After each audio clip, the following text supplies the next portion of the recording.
Well, hello everybody. As soon as somebody lets me know that they can hear me, that would be awesome. That would be awesome. Awesome. You can hear me too? Good. Good, good, good. 1 second. I just gotta add this one thing. I swear to goodness, with all the different things I stream to, um, and all the different settings that you need to change can become pretty daunting sometimes. And yeah, I just had a minor meltdown, so to speak. But luckily, I am technology wizard T3, or I should be wilderness expert T3. I guess I am that. All right. So, how is everybody doing tonight? Can you see me now? Maybe let me know if you can see me all right. I was going to do it outside, but it's a little rainy.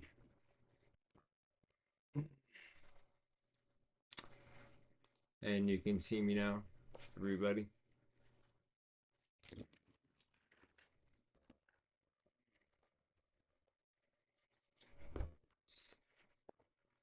Yes, no?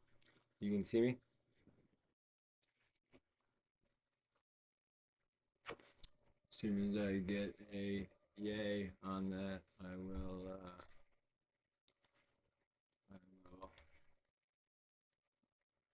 continue.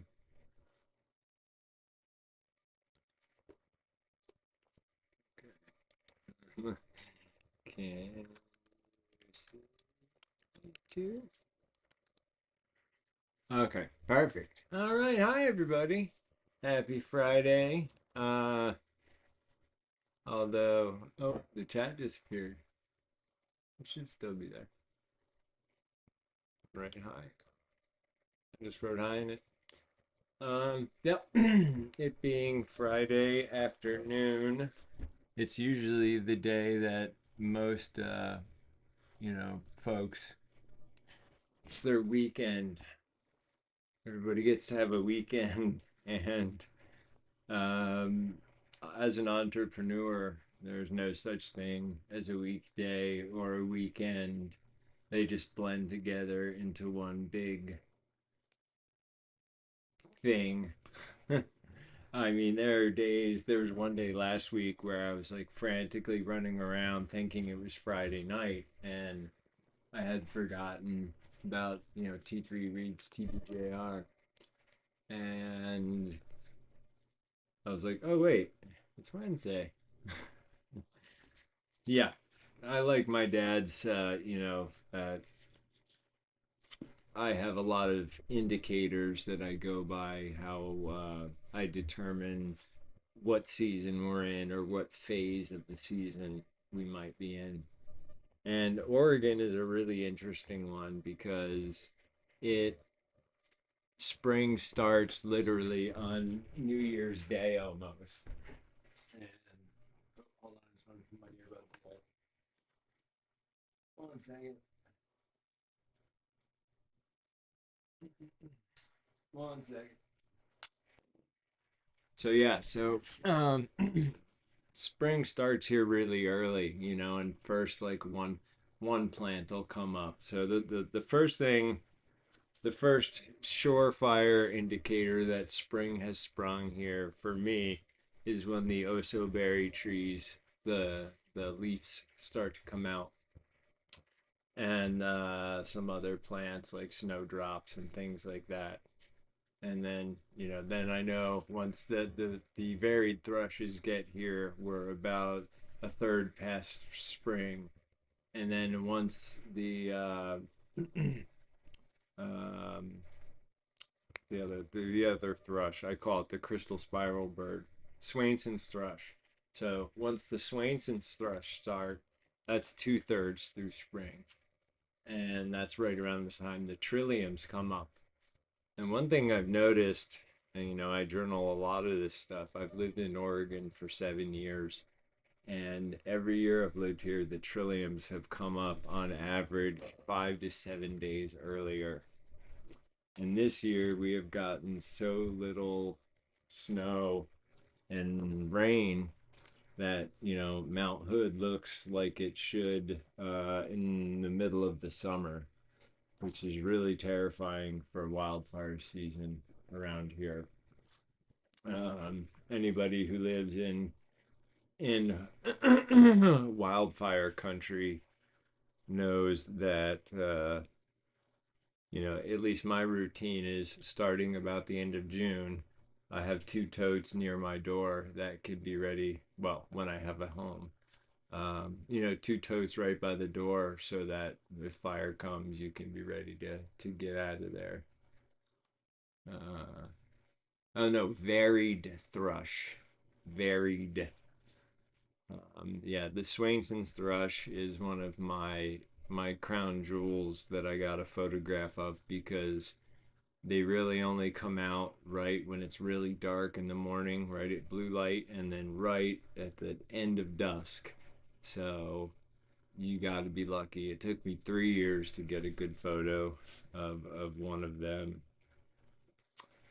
So a couple things. Recently, just a few days ago, I released my May blog post part two, just kind of talking a little bit about the immense amount of everything that I have been through and gone through throughout the course of my entire life to become the man I am today. To be, emotionally intelligent, able to give and receive feedback, able to be a good friend and a caretaker.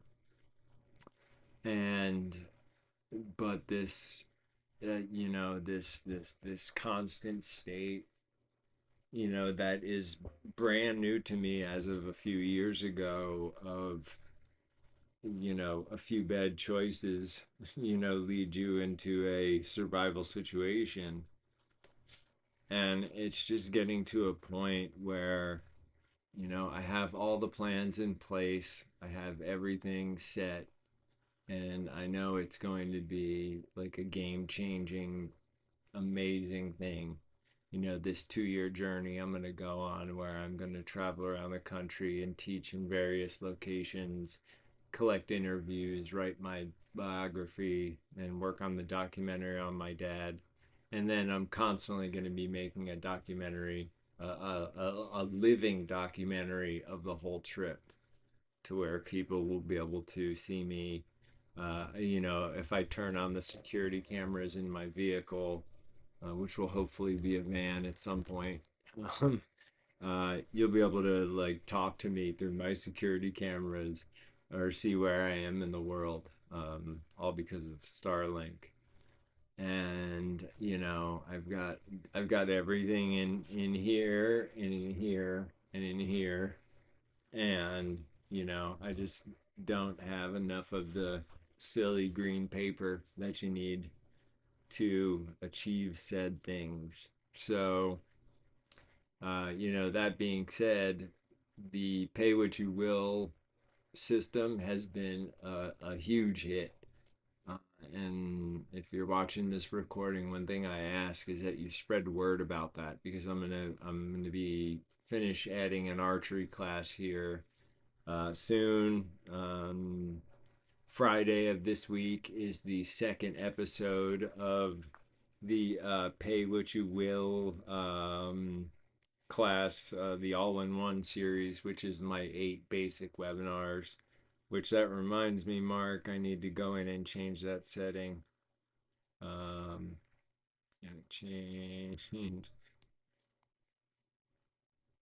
My website has this silly scheduling thing where with multi-part events, once an event has passed, it disappears from the thing, or I forget, something happens where you can't register for it. So I'm trying to figure out a workaround so that you don't have to I want to make the all-in-one the type of class where you don't have to take all 8 sessions like you do with the Diamond of Oneness or any of the other multi-part classes. The all-in-one is kind of, you can hop in at any time, and pick and choose whichever ones you want. So I will change that setting on the website as soon as I do my brief reading tonight. And I'm going to keep tonight brief because I'm in the middle of,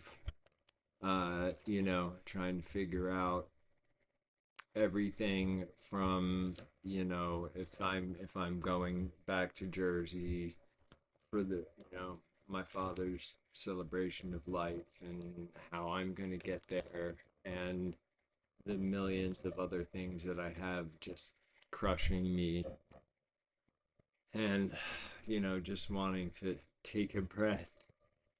And even though this is the third time now in 4 years I've had to rebuild my business, and I often use the metaphor, I look at my business as a little tree, right? And it's been uprooted 3 times now and transplanted, and just now it's starting to, the roots are starting to take, and things are starting to coalesce, and I've learned the hard lessons, and I've gotten better in all those areas, and I have a little bit of help now thanks to people like Mark, who's on the stream now, and a few other people. And I feel like I'm so close, but I'm also literally, a week away from losing access to my website and my email because of, by my best estimate, my business is 8 months behind schedule because of the whole California thing. Um, and I'm not happy about that because my goal is to teach. My goal is to go back to having a happy life. I can no longer accept a life that is just full of waking up in that adrenaline state and just go, go, go. Although I've gotten better at it, and I've been working on a lot more skills lately. In fact, one of the things I'm thinking about doing to raise money, I have the throwing stick raffle up now. I'm creating 3 one-of-a-kind throwing sticks. I started a raffle with it like a year and a half ago, maybe a little longer.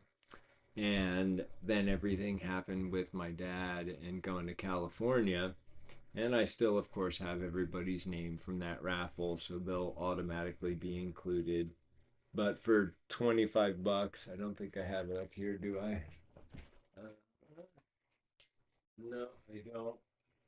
But you can go on my website and see the picture of the first stick that I'm working on. It will be a one of a kind piece of T3 throwing art, and as you all know, the throwing arts are some of my favorite uh, skill sets to work on. And then another thing I've been thinking about doing lately is, I've always, people ask me, well, how come you don't just, make bows and sell them on eBay for, 500 or 600 bucks? I've never been able to make, or not been able, not never been able, but for some reason it doesn't feel right to me to sell a finished skill to somebody, like a bow. Like, I could sit here and crank out bow drill kits all day long and sell them for 10 bucks a piece on my website, I'm sure. But by doing that, yeah, with the video I'd put along with it, you might get your coal, and but I also rob you of the experience of creating your own bow drill kit, and that's not okay with me. So I was trying to think of things that I can, things that I could, in theory, sell, and so jewelry falls into the gray area because when I make a tool, I make it for me, for my body size, my body type. Um, I put a very specific intent into it, whether it's a hunting tool or a gathering tool. But with jewelry, jewelry is something I have the ability to uh, kind of, as I'm working it and as I'm making it, kind of empowering it with goodness. So I may start making and selling, uh, some handmade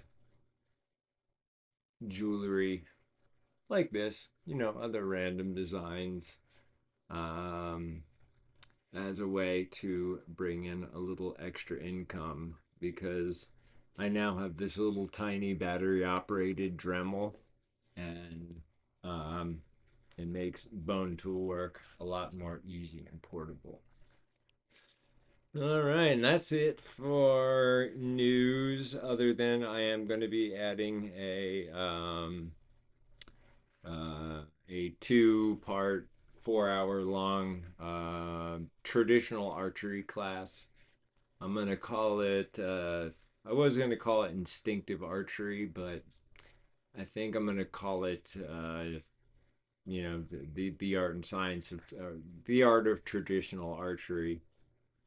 Archery is one of those things that I really don't like to teach to more than one or two people at a time in person because, um, the bow making aspect aside, there's very much an art, science, and technique and form that need to be done perfectly, repeatedly, the same every time if you're going to develop accuracy. So I want to use the class as a tool for people who might be compound bow hunters and are looking to get into longbow hunting. But I'm going to go over the fundamentals of it. And then uh, I finally, last night, thanks to another wonderful human being, I finally got I'm able to finally use the beast. Yeah, my favorite baby in the whole world. Finally able to use the Nikon as a webcam again as of last night. So that's why I'm kind of bummed it's rainy today because I was so looking forward to running the webinar through that. But anyway, but yeah, so the archery class, the first part will be about bows and if you want to buy a bow, what to look for. And then the second part will be all about technique and form. And yeah, so if when I'm traveling around the country, if instinctive traditional archery is something you're interested in, you have a bow, it's a skill that I absolutely love, love, love to teach. So don't be afraid to book me for a class if I'm in your area. That being said, I have been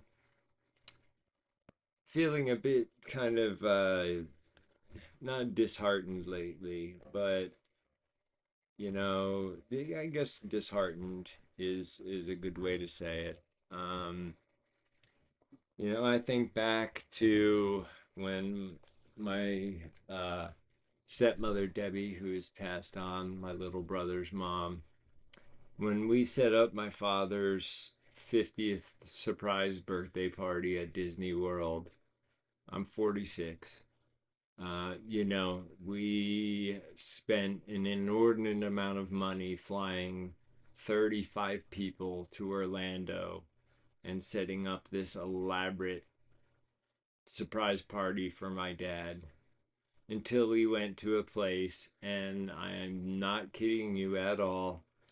We're walking across this patch of grass going, and there was all these people down there, and we had to coordinate so we wouldn't run into anybody by accident on the days leading up to the party.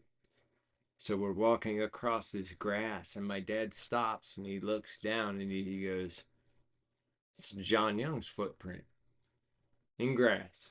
I'm not kidding you at all.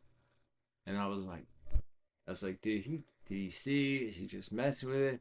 And then he just looks at it and he shakes his head, and we just kept going. And it was one of the most amazing things I ever saw. And the best thing about tracking, and I'm going to refer to tracking in the capital sense, the capital T.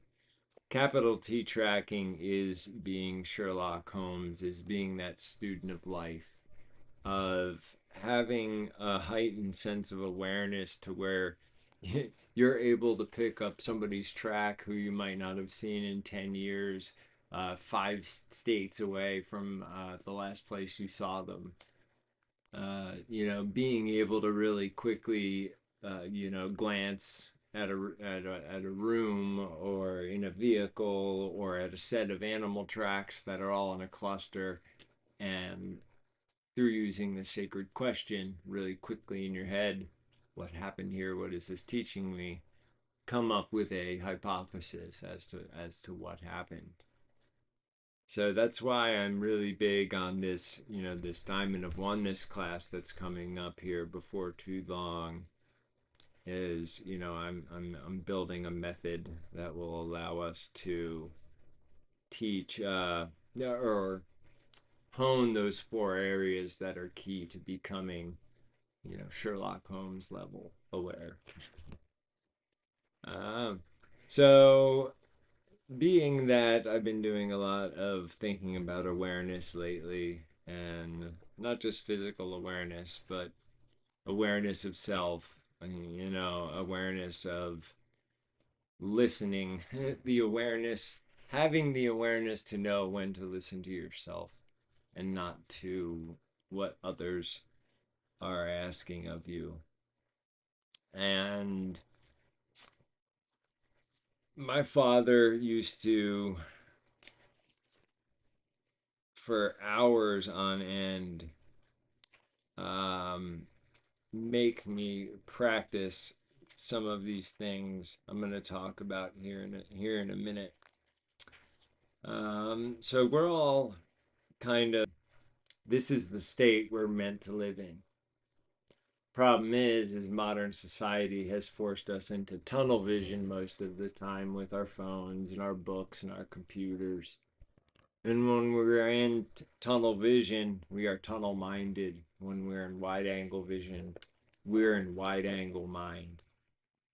And as a photographer, I like to think of it as a wide angle lens.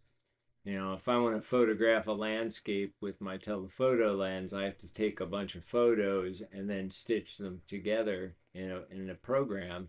Or I could just throw on my 35 millimeter lens and take it in one shot. So that's why, and plus we are visually oriented creatures. And I was part of a study many years ago where they were talking about the alpha state and how to exist in the alpha state for as long as, how to get into the alpha state. For those who don't know what I'm talking about, basically most modern humans are in alpha state, which is grandfather referred to as the land of the living dead. Um, Whereas when you can jump your brainwave patterns from beta to alpha, sorry, it is, scientifically proven that in an alpha state, you are able to learn things quicker than you normally would be able to. You were able to retain more information. Um, it's your body has an increased healing rate. There's all these benefits to being in the alpha state. Anyway, I was part of this study where they went and they hooked everybody from Buddhist monks to priests to marathon runners up to these portable EEG machines to see which thing could get people into the alpha state the quickest. And they got to us, and lo and behold, they found that the quickest way to get into the alpha state is to simply walk It doesn't even necessarily have to be in nature, but nature does help a lot. But simply doing that slow, fluid fox walk in wide angle vision with your eyes up and not just staring at the ground in front of you. And with practice, within a couple minutes, you can drop into that alpha state. And then, just like with everything else, the more you do it, the more you will be in that state. So, I'm going to start off. I'm doing a new method with T3 Reads TBjr, and I am just doing the flip a page method. And I just want to make sure to mark down which page I did this week. So I'm going to start with page 42 on the awareness book. And these are some of this is the chapter where my father gets into actual physical exercises we can do to increase our physical senses, because modern society has taken your physical senses and stuck them in a hospital bed. And you would be amazed. I encourage you to, after we're done here, look up the limitations of the human senses. So we are supposed to be able to do things like see a single candle flame, uh, as long as there's no obstacles. A single candle flame at 2 miles, I think it is. Um, yeah, but most people, because we're not being hunted by predators, because we don't have to be as aware, our physical senses, other than our eyes, really have atrophied. When you learn to take your physical senses to the gym, so to speak, life takes on a whole new luster, because foods taste better. You see a broader range of colors. You see in and through things as opposed to just stopping at that line of brush. Familiarity can be a real curse, but it can also do work. It can also work to your advantage. In some classes, I may ask students to keep their eyes open for animal scat. Depending on the geographical area, the majority of my students come up with the most common kinds of scat: deer, elk, rabbit, and so on and so forth. But in one of my classes, a student found fox scat almost everywhere she looked. It turned out that she was a graduate student who had been studying foxes for her thesis. Her familiarity with the animals and their habits told her just where to look and just what to look for. This kind of familiarity and focused expectation is very different from untutored trying. It is very positive and is only acquired through study and experience. The more familiar you become with the habits of wild animals, the more you're going to see them. I see mice in the corners of my barn partly because I know where they're likely to be.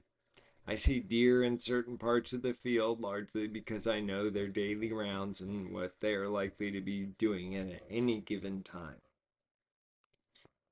That's why our naturalist studies are important. Seeing more animals.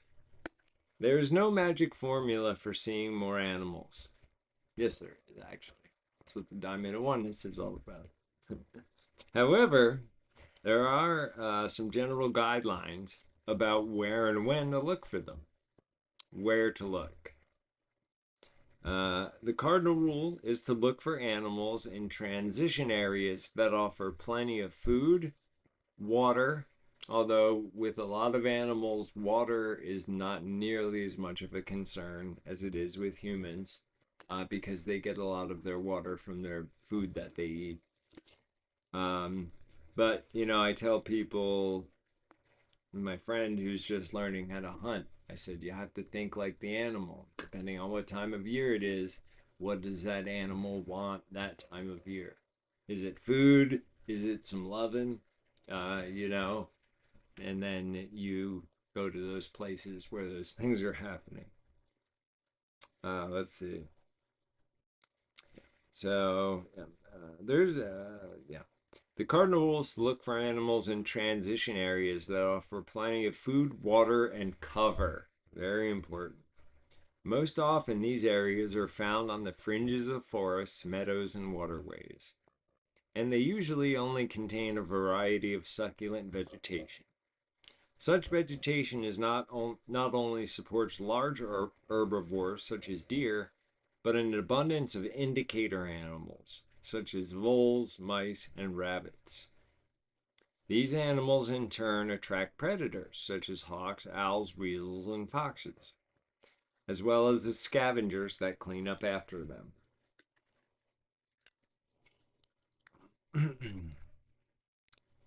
Yeah. Time and season. The time of year and the time of day or night have have a great bearing on the kinds and numbers of animals. Sorry, where did it go? Sorry. Okay. Kinds of numbers of animals you'll see on a given outing. Most animals are quite habitual in their movements. Many are about during the day, but many are also nocturnal. Some animals either migrate or hibernate during the winter months. All these things make it important to become familiar with animal lifestyles. So this one right here is really huge. Um, and once again ties in with your naturalist studies. Knowing that, deer are typically out during the day, but a lot of times during hunting season, they will come out mostly at night because they aren't being hunted at night. Weather. During bad weather, most animals do just what humans do: get under cover. Don't expect to see a lot of wildlife during a storm. However, immediately before and after a storm, you'll often see an unusual amount of activity. So, not to keep cutting in, but the year before we left Virginia, it was the end of March, and I noticed that the birds, the squirrels, the rabbits, the turkeys, everything was going nuts just eating food. And I'm like, wonder if there's a snowstorm on the way. So I didn't check the weather that day, and the next day I noticed the same thing, but more. They're just like birds are fight. It's like people fighting for over toilet paper at Walmart. Birds are fighting over seeds. So long story short, a few days later, we got 41 inches of snow in a day and a half at the end of March. So just by simply looking and listening to nature, they can tell us these things. That's how I know, out here in the Pacific Northwest, when the birds start singing again, that usually means the rain's about to let up. Patterns and indicators, patterns and indicators. Uh, yeah. During bad weather, most animals do just what humans do: they get under cover. Don't expect to see a lot of wildlife during a storm. However, immediately before and after, you'll often see unusual amount of activity, as various animals scamper about trying to stock their larders. If animals continue feeding after the onset of bad weather, it's a pretty good indication that the storm will last for at least a few days. Heat and cold also have an important effect on animal activity. Most animals avoid extremes of temperature. Not only do heat and cold cause discomfort, but they tend to dull an animal's sense of smell, causing the animal to be more wary. Most animals prefer to stay in the shade during the hottest parts of the day and to hole up in some warm spot during the cold. At times like this, they cut down their activity considerably to conserve energy. And that's essentially what runs nature. It's the fact or the concept of conservation of energy. Animals take no unplanned steps. One of the most powerful statements my father ever taught me was an animal is an instrument played by the landscape. An animal takes no unplanned steps because they don't know where their next meal is coming from, whereas we have 24-hour access to food. The only time they will break that rule is if they feel threatened or pursued. And that's why animals are actually really easy to find and are quite predictable once you learn just a little bit about them. Let's see. Wind, too, has a great bearing on what animals you'll see, as it facilitates the movement of sounds and smells. Remember that most animals' senses are far, far, far more acute than ours. You can expect to see more of them upwind than downwind. You can expect to see many more if you move quietly, carefully, or not at all. So yeah, wind is important. The ungulates especially, they can smell 6 parts per million of human odor on the air. So that's why anytime I go hunting, I hunt with the wind blowing towards me. Um, because, yeah, no matter how good you try to descent yourself, it's not good enough. And deer will often actually, uh, if you spook them and they're not quite sure what you are, they will actually loop back behind you. And if you wait a little while and turn around and look, chances are the deer will be right there, 20, 30 yards behind you.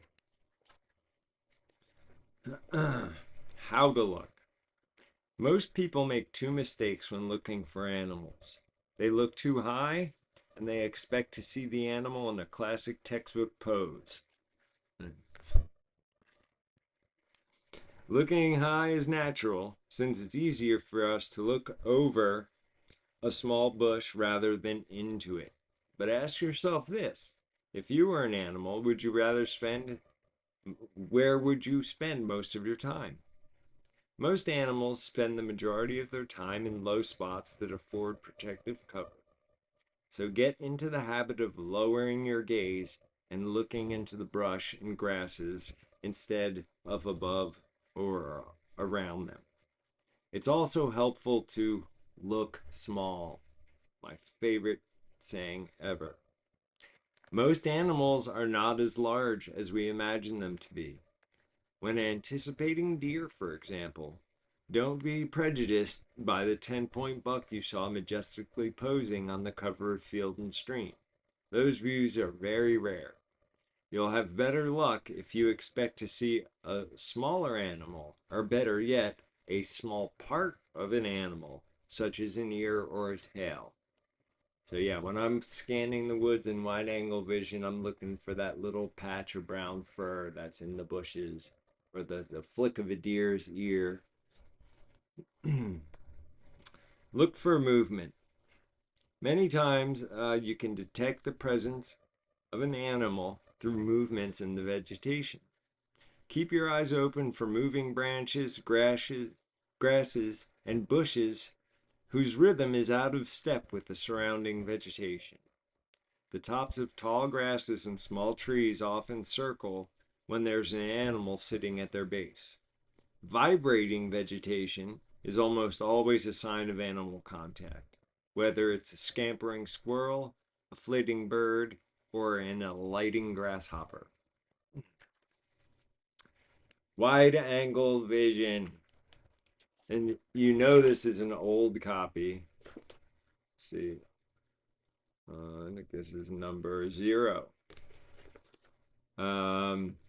Because he calls it splatter vision in here, but in later books they change it to wide angle vision. Splatter vision. The best tool for detecting animal movement is called wide angle vision, also known as peripheral vision. The technique was used by Native Americans to spot game and is also used by most animals to spot danger. It is done simply by looking towards the horizon and allowing your vision to spread out. In other words, Instead of focusing on a single object, allow the eyes to often take in everything in a wide half sphere. That's why I mentioned the thing with your arms and the fingers pointed forward. Hold on. I'm going to make a quality of life improvement.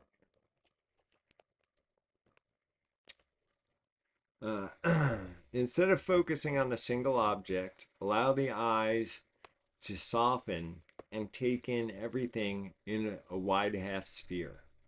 The effect is a little like putting a wide angle lens on a camera. Suddenly, your field of vision is greatly increased. Everything in your viewfinder is a little fuzzy because your eyes are not focused, but they are much more sensitive to movement. Identify a movement, all you have to do is focus on it.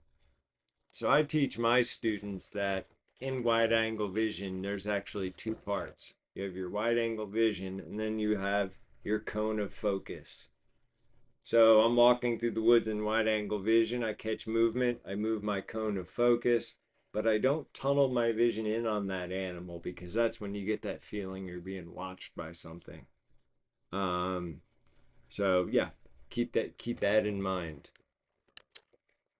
Never go into the wood, never stare, at an animal because they will sense it. And if you ever get the feeling like you're being watched, that's because somebody is more than likely watching you. All right, let's see here. Stand on a hillside or in a meadow and survey the landscape with unfocused vision. You may see waving grasses, fluttering leaves, flying movements you have not noticed before. The environment may seem more alive. You have not you have not noticed before. The environment may seem more usual. The flick of a deer's tail. Oh wait, no, I messed up. Dang small print. Yeah. You will see waving grasses, fluttering leaves, flying birds, and buzzing insects. The earth and the sky may be filled with movements you have not noticed before. The environment may seem more alive. If you watch long enough, you are bound to notice something unusual. The flick of a deer's tail, the hop of a rabbit, the tree trunk wanderings of a nuthatch or woodpecker. Whatever you see, it should be more than you have noticed before, because you will have multiplied your ability to detect movement by several 100%. The secret of making splatter vision work is to slip in and out of it at frequent intervals. Soon this shifting of focus will become habitual. You'll start out with splatter vision to detect movement, focus on it, then move back into splatter vision. However, I will say that it is possible to focus on something without tunneling your vision in on it by staying in wide angle vision and just turning your cone of focus. But, I'll talk about that during the oneness class. Let's see. So one thing I tell people with wide angle vision is uh, have your phone remind you every like 20 minutes to go into wide angle vision, or put post-it notes, in random places. And then eventually you'll just always be in that space of wide angle vision. All right. Let's see here. With practice, you'll be able to observe things at close range while still keeping track of the larger picture. For example, while talking to a group of students, I'm usually aware of what is going on throughout the section of the barn that is within my range of vision, as well as the movements beyond the open door. As I lecture, God, I miss that farm. I can see the mice scurrying along the rafters and swallows darting for flies above the field. As I talk to someone just in front of me, a corner of my attention notices the cat playing playfully stalking the golden retriever, and another corner picks up the deer just outside the distant tree line. The key is to tell your brain to be aware of things beyond the object you're focusing on. Initially, you should use splatter vision only when standing or sitting still. As you become more proficient, you may want to try it while walking along a trail or drifting in a boat on a calm stretch of water. Eventually, you may find you can pick up animals' movements while walking at a relatively rapid pace. If so, fine, but don't push it too far beyond your level of ability. Take your time and construct a sturdy foundation. Hold for a second. How is everybody tonight? Everybody doing good so far? Still coming through loud and clear. Yay. I'm actually going to skip that one passage and go to, I'm just going to read these last two pages because, as I said, I have an obligation I have to attend to tonight, so I'm not going to go quite as long. Taking a closer look. Looking more closely at things is a fascinating exercise that can very graphically show you how much more there is to see in nature. And this right here is why macro photography is my favorite type of photography. You know, finding the grandeur in the small things that most people walk by every day. And had I known I was going to be reading this day, I would have prepared a small slideshow to go along with it to show you some of my work. But yeah, I like taking pictures of the small stuff. Yeah, let's see here. Once, when Rick and I were having trouble tracking in leaves, Stalking Wolf said to go look at the grass. At first, we thought this would be very boring. We couldn't imagine finding anything exciting or improving our tracking abilities in the middle of a patch of grass. But because we believed in Stalking Wolf, we got down on our bellies as he did and did as he suggested. We began, first we looked at the ground from a distance of about 1 foot. As we began to notice movements in the grass, we poked our noses into the topmost blades and peered into a whole new world. As we opened our minds, the world came alive. It was a world we had never really seen. It contained a forest of miniature plants. It was a jungle inhabited by beetles and ants, and a place where wolf spiders prowled like mountain lions, and moles scraped and lumbered through subterranean tunnels.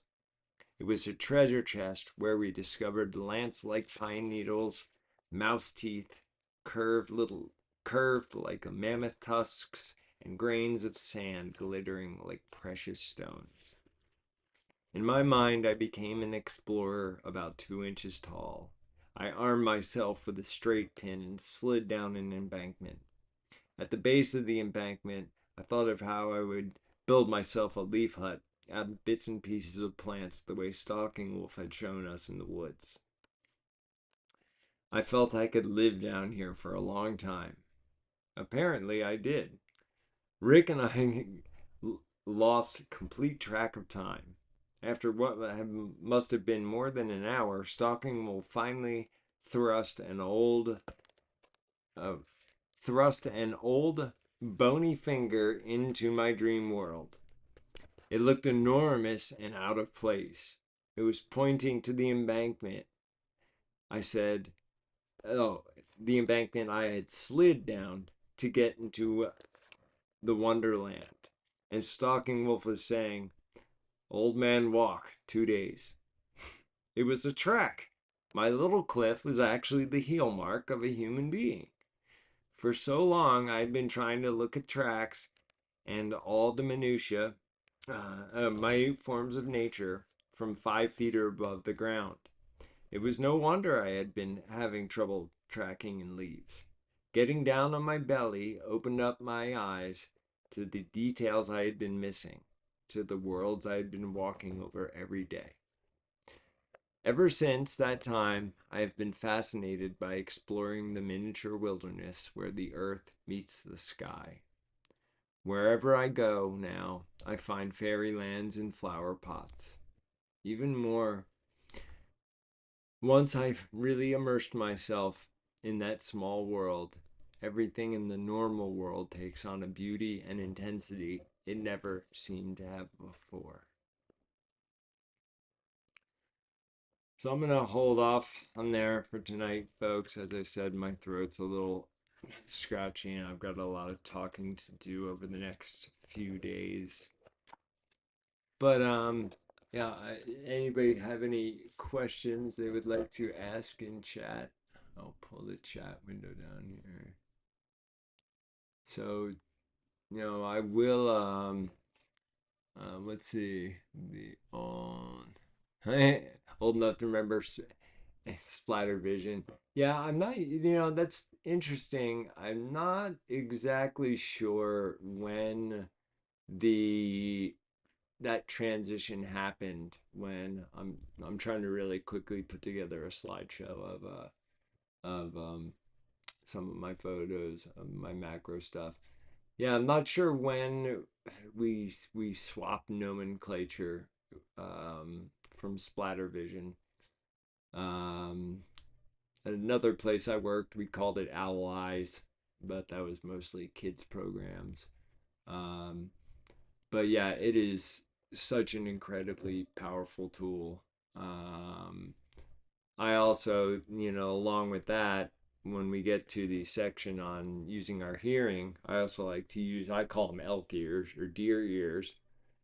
I can't tell you how many poachers and trespassers I've caught by just using the cups behind our ears, because unlike deer and elk and things that can manipulate their ears, we don't have that capability, but we can make magnifiers essentially out of our ears. All right, let's see if I can pull up a few quick photos to show you guys here. Let's see. Oh yeah, here's a good one. Hold on here. Here's another good one. So hold on, let me add one more. Give you guys a true taste of what T3 photography is all about, and it's something I so terribly miss. I used to go out and shoot photos, hundreds of photos every day. And just recently, for a few times, I've used my camera for actual fun again. Most of the time, I'm just using it to record videos for, webinars and things like that.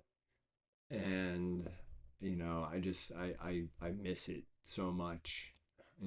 It's, but I am slowly getting to the point where, I do have more time to be able to do the things I love. Um, I just gotta hang on just a wee bit longer.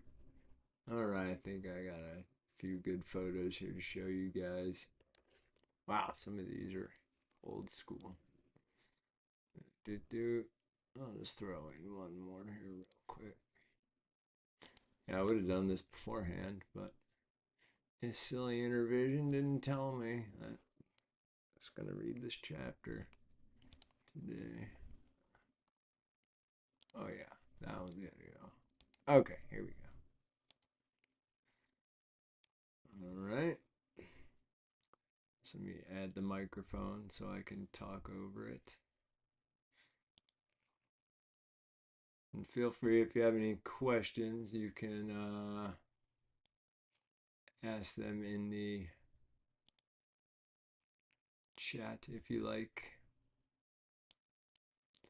All right, now I'm just trying to find a way to slow these slides down a little bit. Uh, gotta be a well. Well, here I present a slideshow of some of my images. Enjoy. So one thing that really ticks me off is how fast it's moving. So I'm going to talk about them kind of as they loop. So, I try to find, both grand things and small things and just those magical little things like these certain type of fungus that exists out here that in the morning, well into the afternoon, has dewdrops on it, and it is just so stunningly beautiful. And I trying to figure out how to slow it down. Gotta be a way. It's driving me nuts. Oh wait, maybe this right here. Hold on. No. But yeah, I will. I'll have a better slideshow prepared for next time. And also, one last thing I'm going to announce, I'm going to be putting up a. Let's see what we got here. I just got here. Oh, you missed everything. Sorry. Yeah. So typically, as I said, for continuity's sake, I try to do it. The T3 reads TBjr every Friday at 5. I'm also, you know, trying to figure out a way to add 30 or 40 more hours to the day so that I want to do another live show that's weekly as well. And I'm just trying to figure that out and balance, the webinars coming up. And the way it's going to work is so I'm going to add, starting this weekend, I'm going to add the archery online class. And then in a couple of weeks, I'll add another class because some of them are only 1 or 2 episodes. And as I mentioned, I will adjust the all in one so that you can select and register for any of the 8 subjects. If you look in the description of the class, at the bottom, there's a list of the 8 different episodes of what subjects they cover. That's generally the order I follow. So, when you go to book it, you're just going to be presented with a list of dates. So you can just refer back to that page. But coming up on Monday, I am going to do so. We started with wilderness survival and safety when it started last Monday. And Tuesday, or this coming Monday, we are going to start with a basic awareness. Yeah, I usually always start with survival because that can be very practical and life saving. And then I kind of go more into awareness. And then after that, we'll do edible plants, and then animal tracking, and then urban preparedness, and then the way of the caretaker, and then nature photography. And don't let the nature photography, any of my nature photography classes fool you. It's not about necessarily about art photography. It's a fact that, this iPhone 15, yes, I have a sparkly lens protector. This thing is 10 times better than the best camera you could buy 20 years ago. I mean, 100 times better.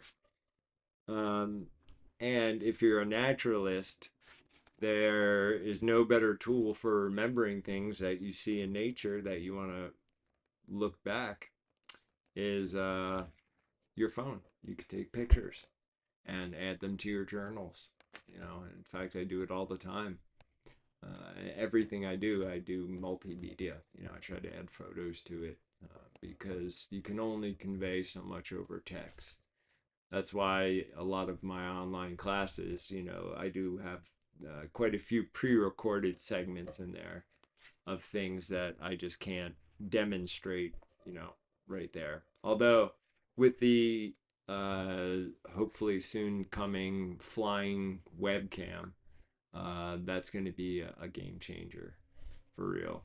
I'm really looking forward to that because um, being able to have you guys follow along with me as I'm tracking grizzly bear down a beach of a lake in Montana, 70 miles from the nearest cell tower through Starlink is just something that's so exciting to me. And I just need to get there. I just need to break free. All right, y'all. I'm going to go. My voice is getting hoarse. And as usual, I'm an open book to you all. If you ever have any questions about anything, my social medias are the good place to get in touch with me. My website is the best place to reach me. I update the front page of my website typically every day, or I'll do it in like 2 or 3 day blocks. Um, might be text, might be video, whatever. But I did just yesterday release my May blog part 2. So yeah, thank you all for attending episode. I have to count, but I think we're at 16. And he wrote 22 books. So we've only done 16 chapters. Got a lot left. All right, everybody. Peace, love, joy, purpose to you all. Thank you for those of you who attended tonight and who will watch this recording. It means the world to me. And it's what keeps me going through all this madness. So be well. Hug a tree.